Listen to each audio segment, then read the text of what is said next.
Hi all ఎలా ఉన్నారు? అందరూ బాగున్నారా? నేనైతే చాలా బాగున్నాను.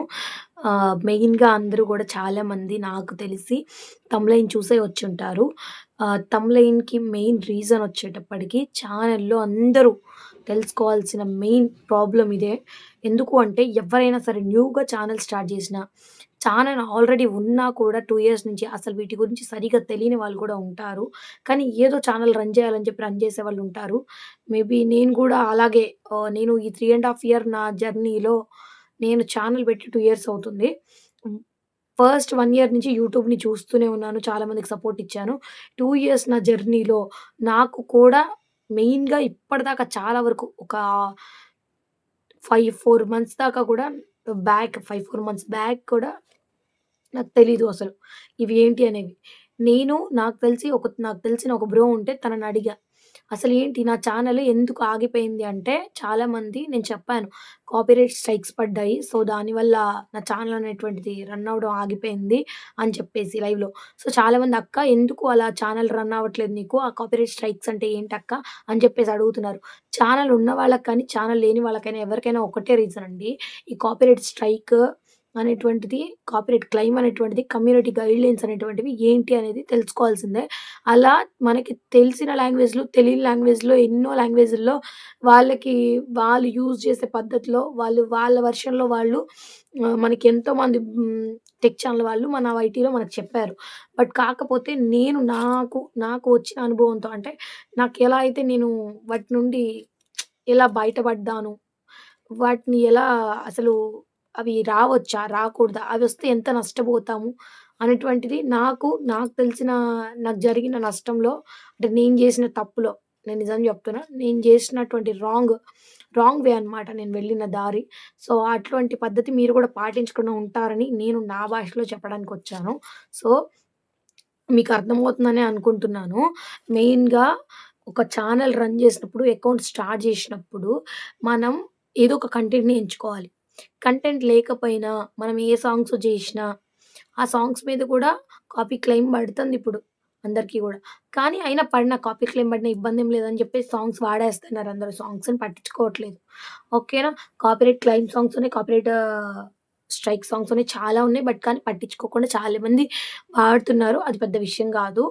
కానీ మెయిన్‌గా వేరే వాళ్ళ వాయిస్‌ని, వేరే వాళ్ళ ఏదైతే ఉందో, వాళ్ళ విషయం ఏదైతే ఉందో, అది పూర్తిగా డౌన్‌లోడ్ జేసేసి, వాళ్ళ ఛానెల్ నుంచి తీసుకొచ్చి సేమ్ వీడియోని మన ఛానెల్‌లో బెడితే, అప్పుడు ఆ ఛానెల్ వాళ్ళు వాళ్ళకి నచ్చక మన ఛానెల్ మీద కాపీరైట్ స్ట్రైక్ అనేటువంటిది ఏస్తారు. ఎందుకు అంటే, వాళ్ళు మన వీడియోని పెట్టేసుకొని, వ్యూస్ తెచ్చుకొని, సబ్‌స్క్రైబర్స్‌ని తెచ్చుకుంటే ఆహ్ ఓన్ ఛానెల్ వాళ్ళు ఊరుకోరు గదండీ! ఆ కంటెంట్ ఓన్ వాళ్ళు అసలు ఊరుకోరు ఓనరు. ఎలా ఊరుకుంటారు చెప్పండి? ఇప్పుడు మన వస్తువుని పక్కింట్లో వాళ్ళు తీసుకెళ్ళి వాడుకుంటే రెంట్‌కిస్తే బావుంటది. లేదంటే మనం ఏదైనా వాళ్ళకి చెల్లిస్తే బావుంటది. లేదు చెప్పి తీసుకుంటే బావుంటది. మనం అలా తీసేసుకొని, మనం వాడేసుకొని, ఇది చేసేసుకుంటే వాళ్ళు మాత్రం ఊరుకుంటారా? ఈరోజు మనం వాడుకున్నాం. రేపొద్దున ఇంకోళ్ళు వాడుకుంటారు. ఇంక వాళ్ళకంటూ ఒక బ్రాండ్ అనే పేరేముంటది చెప్పండి? సో, అందుకని కాపీరైట్ స్ట్రైక్ అనేటువంటిది వేయడానికి యూట్యూబ్ వాళ్ళు వాళ్ళకి పర్మిషన్ ఇస్తారనమాట. మీది ఎవరైనా అంటే మీ కంటెంట్ ఎవరైనా యూజ్ చేసుంటే తప్పకుండా మీరు కాపీరైట్ స్ట్రైక్ అనేటువంటిది ఏసుకోండి అని చెప్పేసి చెప్తారనమాట వైటీ వాళ్ళు.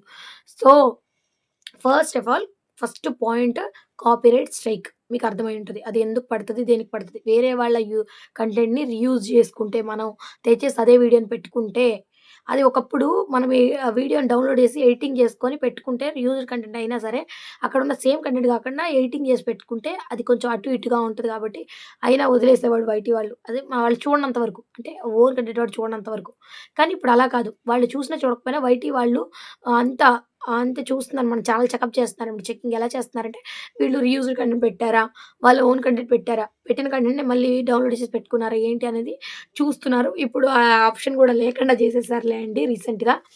ఆహ్, ఆ త అప్పుడు ఆ విధానం జరిగినప్పుడే రీయూజ్డ్ కంటెంట్ వాడకూడదు అనేటువంటి కండిషన్ వచ్చిన టైంలోనే నాకు కాపీ స్ట్రైక్‌లనేటువంటివి పడ్డాయి. సో, అప్పుడు ఆగిపోయిన నా ఛానెల్ 5 మంత్స్ అసలు రన్నే కాలేదు. ఎప్పుడైతే ఛానెల్‌కి ఒకటి పడితే ఒక రకం, 2 ఒక్కదానెమ్మటి ఒకటే పడితే పక్కా ఛానెల్ అనేటువంటిది స్ట్రైక్ పడిన తర్వాత డెవలప్‌మెంట్ అనేది తగ్గించేస్తాడు. వ్యూస్ అనేవి పడిపోతాయి. అసలు మన ఛానెల్ గ్రోతింగ్ అనేది సరిగ్గా రాదు నాకు తెలిసి. నా ఛానల్‌కైతే ఇలా జరిగింది. మీ ఛానల్స్‌కి ఎవరికైనా జరిగితే మాత్రం మీరు గూడా ఒకసారి నాకు కింద మెసేజ్ జేయండి వీడియో కింద. ఓకేనా? మెయిన్‌గా కాపీరైట్ స్ట్రైక్ 90 డేస్ ఉంటదండి. కాపీరైట్ స్ట్రైక్ అనేది రీయూజ్డ్ కంటెంట్ చేస్తే వేరే వాళ్ళ కంటెంట్‌ని మనం డౌన్‌లోడ్ చేసి పెట్టుకుంటే, రీయూజ్డ్ కంటెంట్ చేస్తే, కాపీ చేస్తే 90 డేస్ ఉంటది. ఒక్క కాపీరైట్ స్ట్రైక్ పడ్డప్పుడు 90 డేస్ వాడు మనకి ఖచ్చితంగా దీనివల్ల నష్టాలు లైవ్ స్ట్రీమ్ చేసుకోవడానికి 1 వీక్ మనకు ఆప్షన్ ఉండదు. రెండోది మనం ఏ వీడియో అప్‌లోడ్ చేసుకోవడానికి ఆప్షన్ ఉండదు. ఈ ఫ్యూచర్స్‌ని తీసేస్తాడు 1 వీక్. తర్వాత మనం అప్‌లోడ్ చేసుకోవచ్చు 1 వీక్ తర్వాత. కానీ కాపీరైట్ స్ట్రైక్ మాత్రం 90 డేస్ ఉంటది. ఈ స్ట్రైక్ రన్ అవుతున్నప్పుడే ఛానెల్‌లో యాస్ వెల్ యాస్ రెండో స్ట్రైక్ పడితే మళ్ళీ మనం రీయూజ్డ్ కంటెంట్ తెచ్చి వాడితే ఆల్రెడీ ఒకటి పడుంది కాబట్టి ఛానెల్‌ని యూట్యూబ్ వాళ్ళు ఒక కన్నేసి జూస్తూ ఉంటారనమాట. ఆల్రెడీ రీయూజ్డ్ కంటెంట్ వాడారు. ఆహ్, ఏదో అంటారు కదా! పప్పులో కాలేసారని. ఇంక వాడికి మన జుట్టు చిక్కినట్టే అనమాట. సో, చూస్తూ ఉంటారు. తప్పకుండా తప్పా, రైటా అనేది చూస్తుంటారు. సో, చూస్తున్నప్పుడు మనం గనుక ఇదే వేలో గనుక మనం వెళ్లి మళ్ళీ రీయూజ్డ్ కంటెంట్ చేస్తే గనుక 90 డేస్ కంటిన్యూ అవుతుండగానే మళ్ళీ రీయూజ్డ్ కంటెంట్ పడి మళ్ళీ 90 డేస్ పడుతుంది. అప్పుడు కొన్ని ఫ్యూచర్స్‌ని మనకి వాళ్ళు తీసేయడానికి వీలుంటుంది. ఓకేనా? మనం మళ్ళీ లైవ్ స్ట్రీమ్స్ ఇవి చేసుకోవడానికి వీలుండదు 1 వీకు. అలా 2 సార్లు పట్టం వల్ల అది 90 డేసు, ఇది 90 డేసు. అర్థమవుతుందా? కంటిన్యూ అవుతాయి ఛానెల్‌లో. రీయూజ్డ్ కంటెంట్స్ పడటం వల్ల వాచింగ్ అవర్స్, వ్యూస్ అన్నీ పడిపోతాయి మనకి ఆటోమేటిక్‌లీ. ఒక్కసారి ఇప్పుడు మనం గనక సడెన్‌గా పడిపోతే బోన్స్ ఇరిగిపోయాయనుకోండి, మళ్ళీ సర్దుకొని, మనం మళ్ళీ కోలుకొని, రికవర్ అయ్యి వచ్చినా సరే కొంచెం టైం పడతది. అట్లాగే ఇది గూడా దెబ్బ తగిలిన తర్వాత లేచి మనం మళ్ళీ కోలుకొని నిలబడటానికి టైం అనేటువంటిదయితే పడతది. సో, ఇలాంటివి జరగకుండా ఉండాలంటే రీయూజ్డ్ కంటెంట్ అయితే మెయిన్‌గా అసలు యూజ్ చేయకుండా ఉంటే ఏ గోల లేదు. కంటెంట్ ఉన్నా లేకపోయినా పర్లేదు కానీ రీయూజ్డ్ కంటెంట్ అయితే యూజ్ చేయొద్దు. సెకండ్ వన్ వచ్చేటప్పటికి మీరు తెలుసుకోవాల్సింది ఇలా గనక పడితే గనక మనకి ఛానల్‌ని డిజేబుల్ అనేటువంటిది చేస్తారు. అంటే ఫ్యూచర్స్ అనేటువంటిది మనకి తీసేస్తారు 1 వీక్. సో, తర్వాత మళ్ళీ మనం యూజ్ చేసుకోవచ్చు. వీడియోస్ అవి రన్ చేసుకోవచ్చు 1 వీక్ తర్వాత. కానీ 90 డేస్ మాత్రం పక్కా కా మనకి స్ట్రైక్ అనేటువంటిది ఉంటుంది. 90 డేస్ తర్వాతే ఎక్స్‌పైర్ అవుతదనమాట స్ట్రైక్ అనేటువంటిది. 2 స్ట్రైకులు పడ్డాక మూడో స్ట్రైక్ పడితే గనక 90 డేస్ అవకాశం మనకివ్వడు. 1 వీక్‌లోనే ఛానల్ ప్రాపర్‌గా టర్మినేట్ చేయడానికి అవకాశం ఉంటుందనమాట. టర్మినేట్ అనేటువంటిది చేసేస్తాడు. ఎప్పుడు 3 స్ట్రైక్స్ పడితే గనక ఛానెల్‌లో 3 స్ట్రైక్స్ పడితే గనక కాపీరైట్ స్ట్రైక్స్ మనకి 1 వీక్ కూడా టైమ్ ఇవ్వడు మేబీ. కానీ 1 వీక్‌లో మనకి టర్మినేట్ అనేది ఛానెల్ అనేటువంటిది తీసేయడం అనేది జరుగుతుంది వైటీ నుండి. సో, 3 పడకుండా చూసుకోండి. 3 పడితే గనక 1 వీక్ టైమ్ గూడా ఎందుకిస్తాడు అంటే, మనము ఆ కాపీరైట్స్ వేసిన వాళ్ళ యొక్క అప్పీల్ అనే పద్ధతి ద్వారా తెలియక జరిగింది. తెలియక యూజ్ చేసాం మీ కంటెంట్‌ని.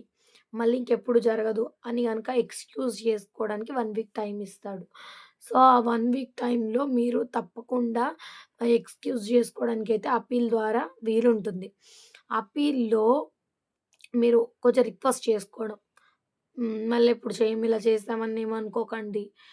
కంటెంట్‌ని అని చెప్పేసి అడిగితే తీసేవాళ్ళు. ముగ్గురు గనుక 3 అంటే కాపీరైట్స్ స్ట్రైక్స్ చేసిన ముగ్గురు 3 ఛానెల్ వాళ్ళు గనక ఓన్ కంటెంట్ వాళ్ళకి ఓకే. కొంచెం మనస్సాక్షి బావుండి గనక తీసి కొంచెం కాపీరైట్ స్ట్రైక్ గనక బ్యాక్ తీసుకుంటే గనక మనకు 90 రోజులు మిగులుతాయి. 3 స్ట్రైకుల్లో 90 రోజులు మిగులుతాయి. ఈ లోపల మిగతా రెండిటికి కూడా టైం గడుస్తూ ఉంటది. మనం ఇంక మళ్ళీ ఆ తప్పు జరగకుండా చూసుకుంటే చాలు. ఓకేనా? మెయిన్‌గా రీయూజ్డ్ కంటెంట్ అయితే చేయకుండా ఉంటే ఛానెల్ అనేటువంటిది గ్రోతింగ్‌కి సపోర్ట్ చేయడానికి అంటే ఎప్పుడైతే దెబ్బ పడకుండా ఉండదు ఫస్ట్ మెయిన్ థింగ్ దెబ్బ పడితే ఛానెల్ అనేటువంటిది ఇలా చప్పబడిపోతుందనమాట. సో, ఆ దెబ్బ అనేటువంటిది పడకుండా ఉండాలంటే ఫస్ట్ మనం తీసుకోవాల్సిన రైట్ వే ఏంటంటే వేరే వాళ్ళ కంటెంట్ యూజ్ చేయొద్దు. సెకండ్ వన్ వచ్చేటప్పటికి కాపీరైట్ క్లెయిమ్ అనమాట. Copyright claim. కాపీరైట్ క్లెయిమ్ ముందు కాపీరైట్ స్ట్రైక్ కూడా అప్పీల్ చేసేసుకుంటే అయిపోతది గదా! వాళ్ళు రివర్స్ చేసి మనకి ఛానెల్స్ ఇచ్చేస్తారు గదా! రీయూజ్డ్ కంటెంట్ చేసేసి అప్పీల్ పెట్టేసుకుందాం ఏముంది అనుకుంటారు. కానీ అలా చేయడానికి లేదండి. అప్పీల్ పెట్టుకున్నంత మాత్రాన మన దాంట్లో మనం గనుక రీయూజ్డ్ కంటెంట్ చేశామా లేదా వైటీ వాళ్ళు మొత్తం చూస్తారు, చెకింగ్ జేస్తారు. చేసి ఉందా లేదా అనేటువంటిది చూస్తారు. చూసి ఖచ్చితంగా మనం గనక అది యూజ్డ్ కంటెంట్ చేస్తే తప్పకుండా వాళ్ళ యాక్షన్ అనేటువంటిది వీళ్ళు తీసుకుంటారు. ఓన్ కంటెంట్ వాళ్ళు మన మీద ఇచ్చిన యాక్షన్ అనేది తీసుకుంటారు. కానీ మనం ఎక్స్‌క్యూజ్ జేయడానికి కూడా వీలుండదు. కొంతమందయితే అసలు ఊరుకోరు. తప్పకుండా అది మనం 90 డేస్ భరించాల్సిందే. వాళ్ళు గనుక ఊరుకోపోతే. కొంతమంది పోన్లే పాపం రిక్వెస్ట్ నచ్చి ఏదో పాపం ఏదో భయపడ్డాడులే అనుకోని ఉంటే గనక ఎక్స్‌క్యూజ్ అయితే చేస్తారు.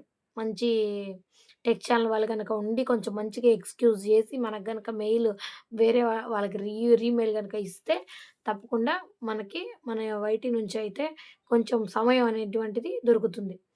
సో, రెండోదొచ్చేటప్పటికి రెండో పాయింట్ సెకండ్ వన్ వచ్చేటప్పటికి కాపీరైట్ స్ట్రైక్, కాపీరైట్ క్లెయిమ్ వచ్చేటప్పటికి మెయిన్‌గా ఎవరేస్తారు? ఆహ్, వీడియో కాకుండా ఆడియో.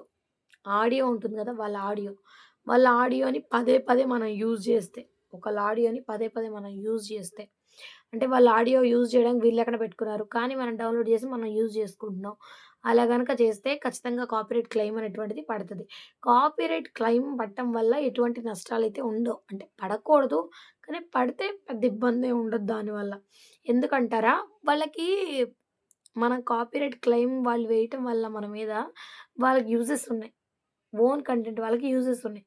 వాళ్ళ వాయిస్‌ని మనం వాడుకున్నామనుకోండి, వాళ్ళకున్న అంటే కొంచెం ఆప్షన్స్ ఏమైతే ఉన్నాయో, అవి ఏంటి అంటే మెయిన్‌లీ వాళ్ళ బెనిఫిట్స్.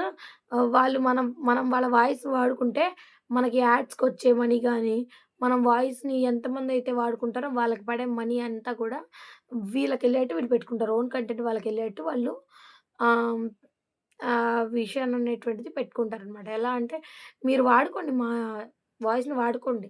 కానీ మీకు యాడ్స్ ద్వారా వచ్చే డబ్బులు గానీ, మీరు మా వాయిస్‌ని వాడితే వచ్చిన డబ్బులు గానీ నాకివ్వండి. వ్యూస్, సబ్‌స్క్రైబర్స్ ఏమన్నా వస్తే ఆ షార్ట్‌కి, ఆ వాయిస్‌కి అవి మీరు తీసేసుకోండి. అనే విధంగా అయితే వాళ్ళు వైటీ వాళ్ళు పెట్టారనమాట. సో, ఓన్ కంటెంట్ వాళ్ళు కాపీరైట్ క్లెయిమ్ చేసినా మనకి ఎటువంటి ఇబ్బంది ఉండదు. కాకపోతే మనకు పడాల్సిన మనీ వాళ్ళకెళ్ళిపోతాయి. ఆ వాయిస్ ఎవరికైతే ఉందో ఆ ఓన్ కంటెంట్ వాళ్ళకి వెళ్ళిపోతాయి. మన యాడ్స్‌కొచ్చిన మనీ గాని ఏవైనా వ్యూస్ కానీ, ఏమైనా సబ్‌స్క్రైబర్స్ కానీ వస్తే ఆ షార్ట్ మీద మనకుండిపోతారనమాట. సో, కాపీరైట్ క్లెయిమ్స్ ఎన్ని పడ్డా ఇబ్బందుండదు అనే ఫీల్‌లో ఉంటారు చాలామంది. కానీ దానివల్ల మనకేం బెనిఫిట్స్ ఉంటాయి? వాయిస్ అయితే చాలామంది ఇష్టపడుతున్నారు, నచ్చుతుందని వాడతాం గానీ, మనకి దమ్మిడి ఆదాయం ఉండదు. కానీ వ్యూస్, సబ్‌స్క్రైబర్స్ అయితే వస్తారు. కాపీరైట్ క్లెయిము, కాపీరైట్ స్ట్రైకు కాకుండా third one community guidelines. Community guidelines కనుక పడితే అది మాత్రం ఓన్ కంటెంట్ వాళ్ళు గానీ, అదర్ పేజ్ వాళ్ళు గానీ ఏసేవి కాదు. కమ్యూనిటీ గైడ్‌లైన్స్ అనేటువంటిది యూట్యూబ్ వాళ్ళే వేస్తారు మన మీద. ఓకేనా? యూట్యూబ్ వాళ్ళే ఎందుకు వేస్తారు అంటారేమో! యూట్యూబ్ వాళ్ళు వాళ్ళ ఆల్గోరిథంకి సంబంధించి వాళ్ళెలా అయితే వ్యూస్‌ని పంపిస్తారో, ఎలా అయితే సబ్‌స్క్రైబర్స్‌ని ఆహ్, పెంచుతూ ఉంటారో, వాటికి సంబంధించి మనం గనక వాళ్ళ రూల్స్ అండ్ రెగ్యులేషన్స్‌ని ఫాలో అవ్వకుండా మనము ఇప్పుడు పలానా స్కూలుంది. స్కూల్లోకి చెప్పులు లోపలికేసుకెళ్ళకూడదు. అదొక ఆ రూల్‌ని మనం కాదని చెప్పులు లోపలికేసుకెళ్తే టీచర్ కొడుతుంది. అలాగే వైటీ వాళ్ళు కూడా ఎలా పడితే అలా, ఏది పడితే అది ఇప్పుడు మనం ఒక స్కూల్ పెట్టుకుంటే ఎలా అయితే చెప్పులు లోపలికెళ్ళకూడదు, పిచ్చి పిచ్చి వస్తువులు స్కూల్లోకి తీసుకురాకూడదు, స్నానం చేయకుండా స్కూల్‌కి రాకూడదు. ఇలాంటి కొన్ని కొన్ని పెడతారు బోర్డ్ మీద కొన్ని చిన్నప్పుడు మీరు చూసే ఉంటారు. సో, అట్లాగే ఇది కూడా ఏంటంటే వైటీ వాళ్ళు ఒక ఒక మనకి ఒక ఆప్షన్ ఇచ్చారు. ఎలా? ఛానెల్స్ రన్ చేసుకొని మనీ సంపాదించుకునే విధానం. ఒక ప్లాట్‌ఫార్మ్ అనేది మనకిచ్చారు. ఈ ప్లాట్‌ఫార్మ్‌లో వాళ్ళకి కూడా వాళ్ళకి సంబంధించినవి కొన్ని ఆప్షన్స్ అనేవి, గైడ్‌లైన్స్ అనేవి పెడతారు గదా! ఏంటి ఎలా పడితే అలా చేయడానికి వీల్లేదు అన్నట్టు గైడ్‌లైన్స్ అనేవి పెడతాం. అది ఎవరిష్టం వాళ్ళది. సో, వైటీ వాళ్ళు ఆ రూల్స్ పెట్టకపోతే మనం మన ఇష్టపరంగా మనం ఎలా పడితే అలా చేసేసుకుంటూ ఉంటాం. లైక్స్, వ్యూస్ పెరుగుతూ ఉంటాయి. అలా ఉండకూడదు గదా! ఒక పద్ధతి, ఒక వైనం, ఒక పాడు అనేవి దేనికైనా ఉండాల్సిందే. సో, అందుకని జెప్పేసి కమ్యూనిటీ గైడ్‌లైన్స్ అనేటువంటిది మూడోది. కమ్యూనిటీ గైడ్‌లైన్స్ వచ్చేటప్పటికి రూల్స్ ఏంటంటే, మనము వైటీ వాళ్ళకి సంబంధించి ఏదైనా బ్యాడ్‌గా మాట్లాడటం అర్థమైందా? కమ్యూనిటీ గైడ్‌లైన్స్ గురించి థర్డ్ వన్ మనం మాట్లాడుకుందాం. అది యూట్యూబ్ వాళ్ళే వేస్తారని అనుకున్నాం గదా! సో, కమ్యూనిటీ గైడ్‌లైన్స్ వచ్చేటప్పటికి వేరే వాళ్ళకి ఎగనెస్ట్‌గా మనం వీడియోస్ చేయడం, క్యాస్ట్ గురించి మాట్లాడటం, అంటే యూట్యూబ్ రూల్స్‌ని, అల్గారిథమ్‌ని మనం చేంజ్ చేయడం అన్నమాట. సో, వాళ్ళకి కొన్ని రూల్స్ అనేవి, రెగ్యులేషన్స్ అనేవి ఉంటాయి గదా! రూల్స్ అండ్ రెగ్యులేషన్స్ అనేవి ఉంటాయి. సో, వాటిని మనం క్రాస్ చేయడం అన్నమాట.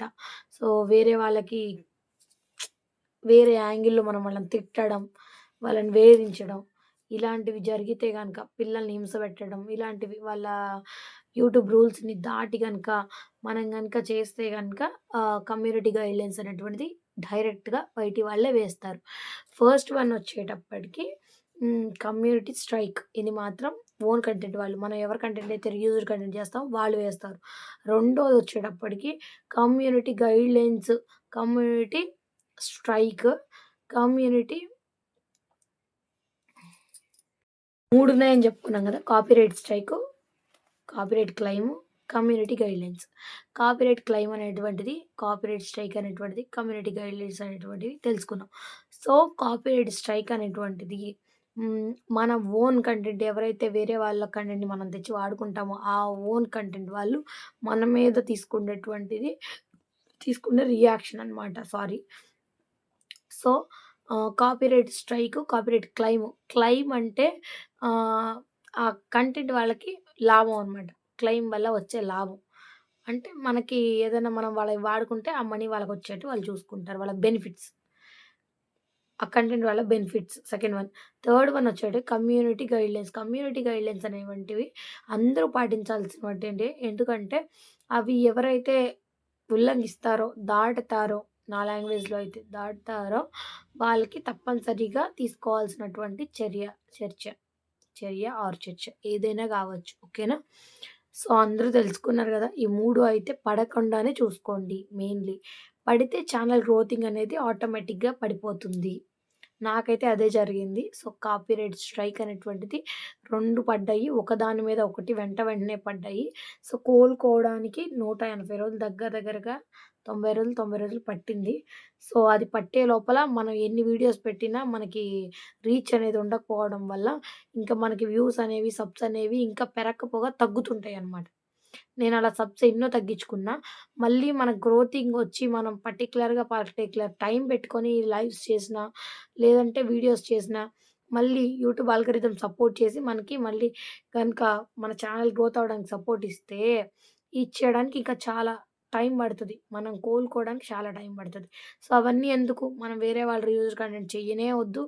మనకి ఆ ఛానెల్‌ని మనం కష్టపడే ఛానెల్, మనం కష్టపడే సబ్స్ పోగొట్టుకోను వద్దు. ఓకేనా? కాపీరైట్ క్లెయిమ్ అంటావా? వేరే వాళ్ళ వాయిస్‌ని యూజ్ చేసి వాళ్ళకి మనీ ఇవ్వడం అనేది మంచి విషయమే. కానీ మనకి వ్యూస్ రావాలి, సబ్స్ రావాలంటే ఏదో ఒక విధంగా వస్తాయి. కానీ మనీ కోసమే కదా మనం ఏదైనా ఒక ప్లాట్‌ఫార్మ్ ఎంచుకున్నామంటే ఏదో ఒక రూపాయి కోసమే మనం ఎంచుకుంటాం. ఎవరైనా సరే ఏదో ఒక బెనిఫిట్ కోసమే ఎంచుకుంటాం. సో, మనకి సబ్స్ కావాలన్నా, వ్యూస్ కావాలన్నా ఎందుకు? మనీ రావడానికే గదా! వాళ్ళు చూస్తే మనకు మనీ పడతాయనే గదా! ఆ మనీనే వేరే వాళ్ళు తీసేసుకుంటే ఇంక మనకెందుకు ఆ వ్యూస్, ఆ సబ్సు పేరుకి చెప్పుకోవడానికి తప్పితే. సో, అందుకని జెప్పేసి అది కూడా మనకొద్దు. Third one community guidelines. అది మాత్రం ఛానల్‌కి ఒక రిమార్క్ అనమాట. అంటే మనకి గనక ఒక మనిషికి ఎవరైనా సరే నెగెటివ్‌నెస్ గనక చూపిస్తే, ఈ మనిషి ఇలాంటి వాడని జెప్తే 10 మంది అలాగే అనుకుంటారు. సో, అలాంటి రిమార్క్ అనమాట. ఎందుకు అంటావా? వద్దన్న పని చేస్తోంది. ఛానల్‌లో మాటలను ఉల్లఘించి వేరే వాళ్ళని బెదిరించడం, వేరే వాళ్ళని ఇబ్బంది పెట్టడం, వేరే వాళ్ళకి ఎక్సెట్రా ఇట్లా. ఇలా చేయొద్దనమాట. సో, 3 గూడా తెలుసుకున్నారు గదా మీరు. చాలా చాలా థాంక్స్ అండి. నిజంగా వీడియో వాచ్ చేసినందుకు. చాలామంది ఇది మాకు తెలీదంటారేమో. కొంచెం విసుగ్గా ఉన్నా సరే నాకు తెలిసిన దాంట్లో నేను చెప్పాను. ఏమనుకోకండి. చాలా thanks. Thank you so much for supporting. నేను చేసిన తప్పు మాత్రం మీరెవరు చేయొద్దు. రియూజ్డ్ కంటెంట్స్ మాత్రం ఎవరు యూజ్ చేయొద్దు. యూట్యూబ్ అనేటువంటిది అల్గారిథం సపోర్ట్ చేసి ముందుకు వెళ్ళాలి అంటే కంటెంట్ అనేటువంటిది వెంటనే ఎవరికీ అందుకోదు. ఇప్పుడు స్టార్ట్ చేసామంటే ఇప్పుడే వెళ్ళిపోదు. వెళ్ళడానికి టైం తీసుకుంటది. కొంచెం మీరు గూడా కొంచెం ఓపికగా కూర్చొని వెళ్తది. ఇవాళ కాకపోతే రేపెళ్తది. ఇప్పుడు 1000గా ఒక రాయి ఏదో అనగా అనగా ఒక మాట తగులుతాయంట. అట్లాగూ మీరు గూడా ప్రయత్నించగా తప్పకుండా మన కంటెంట్ అనేటువంటిది యూట్యూబ్ వాళ్ళు వాళ్ళకి సంబంధించి వాళ్ళు మనల్ని పోస్ట్ ఎక్కువ చేయటం, గ్రోతింగ్ జేయడానికి సపోర్ట్ చేస్తారు. So, thank you so much all. All the best all.